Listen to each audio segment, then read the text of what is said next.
항상 진원으로 봐야 되거든요. 진원으로 확인 딱 시켜주면 양치를 금방 했는데도 이에서 냄새가 나니까 입에서 그러니까 너 제대로 칫솔질을 20초 만에 끝내고 나오니까 아 그거 보여줘야 돼요 진짜.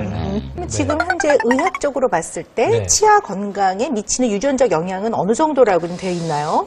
일반적으로 유전적인 원인이 가장 크다고 봐야 됩니다. 어머님, 아버님이 이가 안 좋으신 경우에 자제분들이 이가 안 좋으실 확률은 거의 뭐 80, 90% 이상이라고 봐야 될 것 같고요. 네, 그렇다고 뭐 포기하지 마시고 이가 안 좋으신 분들일수록 더 관리를 열심히 하셔야죠. 저는 아까 치아 비용이 8억 4천만이라고 했잖아요. 나중에 커서 우리 애들이 1인당 8억 4천만 원이니까 16억 8천만 원을 소송 제기하지 않을까. 아빠한테? 네, 저한테. 뭐래? 왜 이런 치아를 물려서 이렇게 하지 않을까 두렵네요. 말씀드린 것처럼 유전적인 부분이 큽니다만 네. 자녀분들을 아까 전에 그런 시약이라든가 또 치약 또 칫솔 이런 것들을 잘 관리해서 잘 케어를 해주시면은 얼마든지 건강하게 치아 생활을 유지할 수 있습니다. 치아에 문제가 있을 때 보면 대부분이 컨디션이 안 좋을 때 많이 나타나거든요. 대부분 더 붓고 네. 냄새나고 이러는데 저는 사실 후천적으로 많이 관리했던 부분이 식단으로부터 그러니까 잘 관리를 했고 이를 위한 해독 식단이라는 얘기죠. 그러니까. 네, 그러니까 이라기보다 치아 쪽만 너무 국한되어 생각하지 마시고요. 전반적인 내 건강 상태 플러스 치아에 도움이 되는 음식을 좀 선택해서 드시게 되면은 아무래도 예, 구강 쪽의 건강에 굉장히 도움이 되죠. 나 이런 거 딱 기대됩니다. 좋아. 네. 나는 네. 그냥 뭐 운동 이런 거 말고 먹는 걸로 이렇게 먹기만 하면 되잖아. 드시는 것도 중요한데요. 가장 중요한 것은 이제 본인에 맞는 치약과 칫솔을 선택해서 또 올바른 방법으로 구강 관리를 잘 해주는 것이 가장 중요합니다.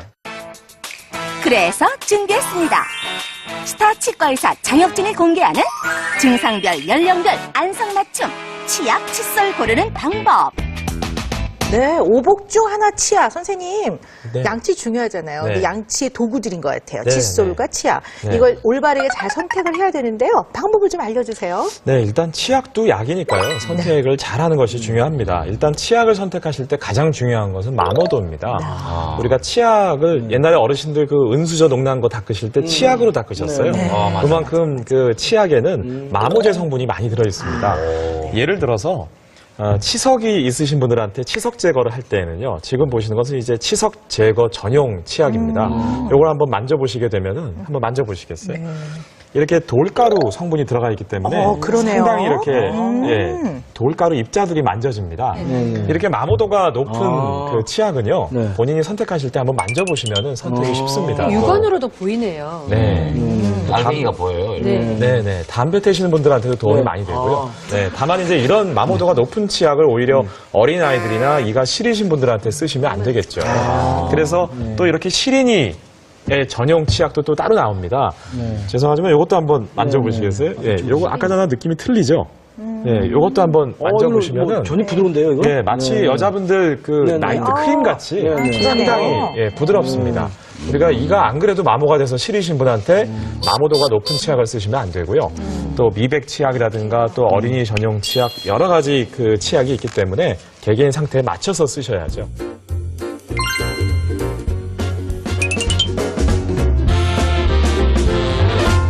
어떤 치약을 선택해야 되는지에 대해서 알게 되면 네. 생활 속에서 굉장히 좋은 팁이 될 것 같아요. 그렇죠. 네. 좀 자세히 좀 가르쳐 주세요. 네, 막상 이렇게 또 어떤 치약을 선택해야 되나 잘 모르시는 경우가 있는데요. 제가 한번 팁을 준비를 해봤습니다. 우리가 치석이 자주 생기시는 분들 같은 경우에는 좀 어려운 말일 수 있는데요. 피로인산이 들어가 있는 네, 이 성분 치약을 쓰시면 도움이 많이 되고요. 또 잇몸 질환이 있으신 경우에는 죽염 성분, 또 이가 시리신 분들한테는 염화칼륨이라는 성분이 도움이 되고요. 또 이가 변색되신 경우에는 이산화 규소 성분이 또 도움이 많이 됩니다. 어렵다. 이게. 네, 근데 저런 걸 어째 그냥 치약으로 보면 알아요, 바로? 네, 어려우실 거 없고요. 뭐 주부님이나 이렇게 치약을 선택하실 때 여기 뒤에 다 써 있습니다. 성분이 이렇게 성분. 네, 식약청에서 표시를 하게 돼 있고요. 네. 네, 그래도 어렵다는 분들은 이렇게 기능성이 다 써 있습니다. 뭐 시리신 분들, 미백용, 또 치석 제거용, 또 잇몸 세균인 뭐 진지발리스 같은 것을 죽이는 용 여러 가지 용도가 다 나와 있기 때문에 아예 이름이 네. 이렇게 네, 그러네요. 시린이 전용 뭐 이런 게 네, 있네요. 네, 네. 잇몸 케어 뭐 이런 게 있네. 일반적으로 어떤 치약 쓰시냐고 여쭤보면은요, 그냥 손에 잡히는 대로 쓰신다는 그렇죠. 분들 많이 대부분 계세요. 그래요. 네. 꼭 좀 이렇게 전용 그 그렇구나. 치약에 맞게. 네. 관심이 많으신 분들은 이런 거 휴대전화기에 저장하고 계셨다가 네, 치약을 그러니까. 고르실 때 좀 응용을 하시면 도움이 많이 될 것 같아요. 네. 또 차트에는 없지만요. 우리가 불소가 좋다라는 것은 네. 누구나 알고 계시잖아요. 우리가 성인 같은 경우에는 그 치약에 불소가 함유되어 있는 것이 좋고요. 다만 아이들 쓰는 치약 같은 경우에 불소가 너무 많이 들어가 있게 되면 왜 애들 보면은 이를 닦다가 한 반은 삼키잖아요. 그렇죠, 네. 그렇죠. 그럼 그 불소가 몸 안에 들어가게 돼서 축척이 되게 되면은 오히려 애들 건강에 좋지가 않습니다. 일반적인 어렵게 생각하실 거 없이 일반적으로 어린아이들이 쓰는 치약에는 또 거기에 맞는 그 불소 함유량이 들어가 있으니까 어린아이들한테 어른 치약을 쓰게 하는 것은 좋지가 않습니다. 그래요? 그러면 애들이 유아 때부터 그러니까 이가 나기 시작하면서 양치를 해야 되는 거 아닙니까? 네. 그러면 그 몇 살부터 몇 살까지 이런 게 좀 기준이 있습니까? 네네, 아주 좋은 질문 해주셨는데요. 나 질문 좋은 거 했네. 네네, 아주 오랜만에. 아주 좋은 질문이십니다. 우리가 예. 일반적으로 영구치가 나게 되는 것은 6살 때 영구치가 나기 시작하거든요. 네네. 그러니까 예를 들어서 태어나서, 그러니까 6개월 정도면은 유치가 나오게 되는데, 6개월부터 6살 될 때까지 쓰는 치약이 또 따로 있고요. 예. 또 6살 때부터 초등학교 6학년 때까지 일반적으로 영구치와 유치가 혼합이 됩니다. 요때 쓰는 치약이 따로 있고요. 일반적으로 중학생부터는 이제 성인이 쓰는 치약을 써도 되죠. 그러니까 요 치약을 또 자제분들한테 맞게 쓰도록 유도하는 것이 아주 중요합니다. 근데 치약도 중요하지만 결국 양치질을 할 때 얼마나 제대로 칫솔질을 하느냐, 그리고 또 칫솔을 잘 선택하느냐도 중요할 것 같은데요. 선생님 설명을 좀 해주시죠. 맞습니다. 지금 뭐 네.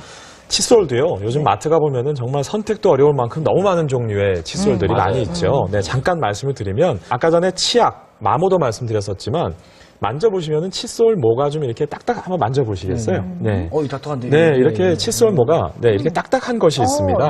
네, 이런 것들은 이제 그 한번 보시면은 그 치석을 제거하는 물건발로 없는 거지. 네, 또 이렇게 부드러운 모가 있습니다. 이렇게 이가 시리신 분한테 치약이 마모도가 높은 치약과 저렇게 단단한 칫솔모를 쓰시게 되면은 이를 더 닳게 하는 것밖에 안 되거든요.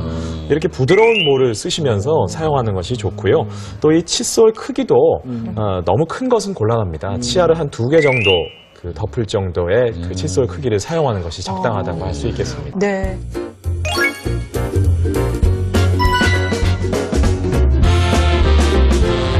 좀 정확하게 정말로 이 잇몸이나 이를 위해서 네. 이 닦는 요령이 어떻게 하는 게 정확하게 잘 닦는 거예요? 네.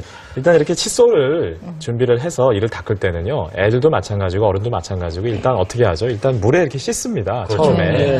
근데 물은 가능하면 안 묻히시는 게 좋아요. 왜냐하면 네. 물을 묻혀서 그 치약을 짜서 닦게 되면 거품이 금방 납니다. 그렇죠. 네, 그거 좋은 거 아니에요? 효과 근데, 바로 나잖아요. 네, 근데 보통 333 얘기하잖아요.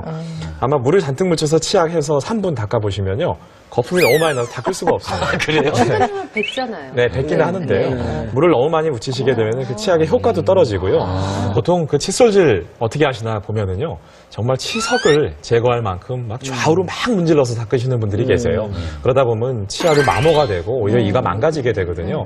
또 부득이하게 잇몸에 상처를 주는 분들도 있습니다. 요즘은 칫솔에 이렇게 칫솔 모 이외에도요, 칫솔 모두 부드럽게 나오지만 이렇게 부드러운 고무 재료가 나옵니다. 우리가 이렇게 이 고무 부분들은 잇몸을 또 마사지 해줄 수 있는 기능이 있거든요. 예, 이렇게 전체적으로 많이 문지르는 것이 아니라 부분 자극을 주면서 살살 닦으셔도 충분하니까 너무 자극을 주면서 세게 닦는 것은 좋지 않을 것 같습니다.